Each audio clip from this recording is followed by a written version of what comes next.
आणि आता आपण थेट नागपूरमध्ये जाणार आहोत। या ठिकाणी शोभा यात्रा सुरू झालेली आहे। या क्षणाची महत्त्वाची व्हिज्युअल्स आपण पाहतोय झी 24 तासवर। इथं शोभा यात्रा सुरू होते तर उपमुख्यमंत्री देवेंद्र फडणवीस हे रथाची पूजा करताना आपल्याला पाहायला मिळतात। राम, सीता, लक्ष्मण आणि हनुमान यांची मूर्ती या रथावर असून त्यांची पूजा करण्यात येते। तर सरसंघचालक मोहन भागवत त्या ठिकाणी पोहोचलेले आहेत। उपमुख्यमंत्री देवेंद्र फडणवीस दिसतायत आणि याविषयी अधिक माहिती देण्यासाठी आपले प्रतिनिधी अमर काणे देखील फोन लाईनवरून जोडले गेलेले आहेत। अमर, आपण पाहतोय ऐतिहासिक वैभव असलेली पोद्दारेश्वर राम मंदिर मधील शोभा यात्रा आता थोड्याच वेळात सुरू होते। काय अधिक माहिती मिळते, काय वातावरण आहे तिथे?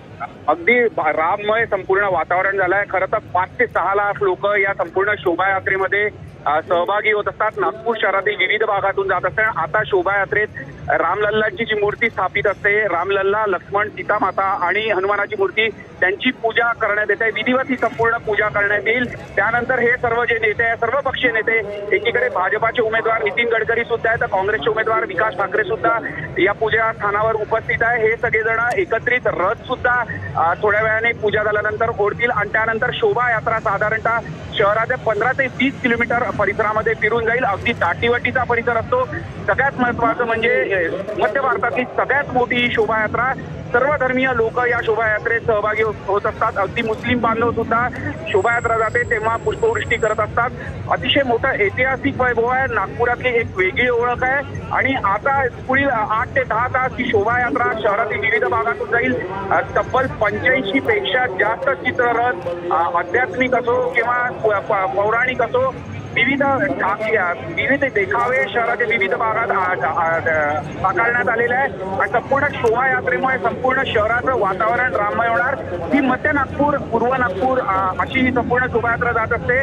तर अजून एक शोभायात्रा रामनगर परिसरातून दक्षिण पश्चिम नागपुरात सुद्धा निघत असते। त्यामुळे एकूणच नागपुरातलं जे वातावरण आहे ते पूर्णपणे राममय झालेलं असतं। आणि सगळ्यात महत्त्वाचं म्हणजे अयोध्येत रामलल्लाची प्राणप्रतिष्ठा झाल्यानंतर ही शोभायात्रा निघत असल्यामुळे रामभक्तांमध्ये एक वेगळा असा उत्साह आहे। आता प्रत्येक जण जे आहे ते विधिवत पूजा करतायत। ती पूजा संपूर्ण झाल्यानंतर रथ ओढण्यात येईल। सर्वजण एकत्रितरित्या रथ ओढतील आणि रथ एकदा त्यांनी ओढल्यानंतर शोभायात्रा अधिकृतरित्या सुरू होईल। 108 महिला मंगल कलश घेऊन सुरुवातीला रथाच्या पुढे राहील आणि त्यानंतर पूर्णपणे शोभायात्रेच्या पुढे विविध चित्ररथ मागे पुढे उपस्थित असतील। नक्कीच अमर, आपण पाहतोय की शोभायात्रा आता सुरू होणार आहे आणि या ठिकाणी पाहतोय केंद्रीय मंत्री नितीन गडकरी देखील उपस्थित आहेत। अजून कोणकोणते नेते या ठिकाणी शोभायात्रेमध्ये सहभागी होणार आहेत?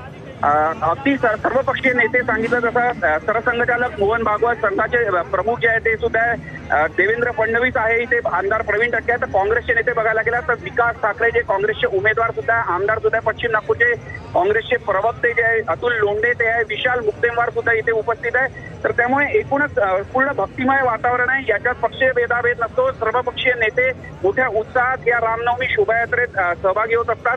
मी जसं सांगितलं संपूर्ण मध्य नागपूर आणि पूर्व नागपूर आणि आजूबाजूच्या परिसरात जवळपास आणि किंबहुना ही शोभायात्रा पाहायला संपूर्ण विदर्भातून लोक येत असतात।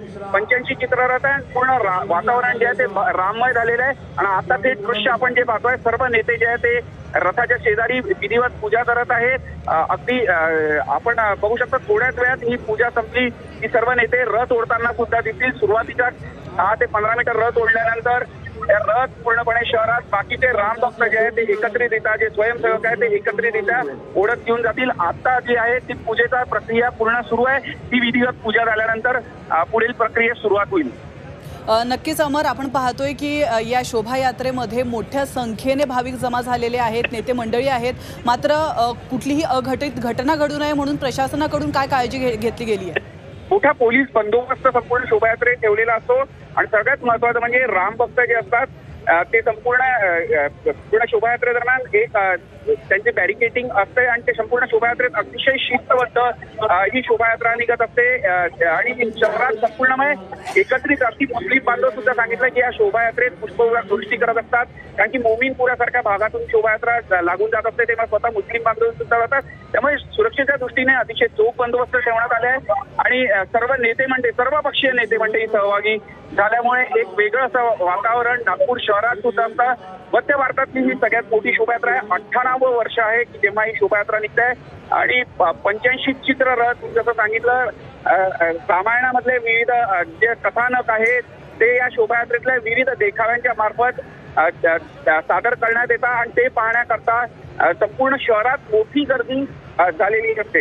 बिलकुल, नक्कीच नक्कीच आपण पाहतो यंदाचं शोभायात्रेचं 58 वर्ष आहे आणि विविध धार्मिक आणि पौराणिक कथांवर आधारित 84 चित्ररथ देखील या ठिकाणी पाहायला मिळणार आहेत। धन्यवाद अमर, तुम्ही दिलेल्या महत्त्वपूर्ण माहितीबद्दल।